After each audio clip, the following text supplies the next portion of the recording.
16வது நிதி ஆணையத்தின் தலைவரும் நிதி ஆயோக்கின் முன்னாள் துணைத் தலைவருமான அரவிந்த் பனகாரியா அவர்கள் மேற்காசியாவில் நிலவும் போர் சூழல் இந்தியாவின் பொருளாதாரத்தை எப்படி பாதிக்கும் என்பதை தெளிவாக கணித்துள்ளார். இந்தியாவின் வளர்ச்சி விகிதம் என்னாகும்? இந்தியா தனது வளர்ச்சி பாதையை தக்க வைத்துக் கொள்ள முடியும்.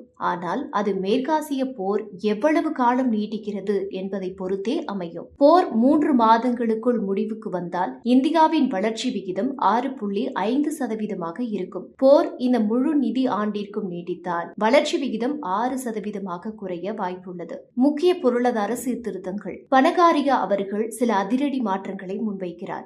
உர மானியம். தற்போது அரசு உரங்களுக்கு அதிக மானியம் வழங்குகிறது. இதற்கு பதிலாக அந்த தொகையை நேரடியாக விவசாயிகளின் வங்கி கணக்கிற்கு PM கிசான் திட்டம் மூலம் மாற்றலாம். மேலும் யூரியா பயன்பாட்டை குறைக்க அதன் விலையை படிப்படியாக உயர்த்த வேண்டும் என்கிறார். எரிசக்தி சுதந்திரம். மின்சார சமையல் முறைக்கு மாற வேண்டும். மின்சார வாகனங்களை வரி இல்லாமல் இறக்குமதி செய்ய அனுமதிக்க வேண்டும். இந்தியாவிலேயே கச்சா எண்ணெய் தேடும் பணிகளில் பன்னாட்டு எண்ணெய் நிறுவனங்களை ஈடுபடுத்த வேண்டும். நிலக்கரி கையிருப்புகளை மின்சார உற்பத்திக்கு திறம்பட பயன்படுத்த வேண்டும். நாணய மதிப்பு மற்றும் எரிபொருள் விலை. ரூபாயின் மதிப்பை செயற்கையாக கட்டுப்படுத்த ரிசர்வ் வங்கி முயற்சி செய்யக்கூடாது. பெட்ரோல் டீசல் விலைகளை சந்தைக்கே விட்டுவிட வேண்டும். அரசு விலையை கட்டுப்படுத்தக் கூடாது. தற்போது மேற்காசிய போர் பதற்றம் காரணமாக கச்சா எண்ணெய் விலை பேரலுக்கு 111 தாண்டி வர்த்தகமாகிறது. இது இந்தியாவின் இறக்குமதி செலவை நேரடியாக அதிகரிக்கிறது. மே 2026 தரவுகளின்படி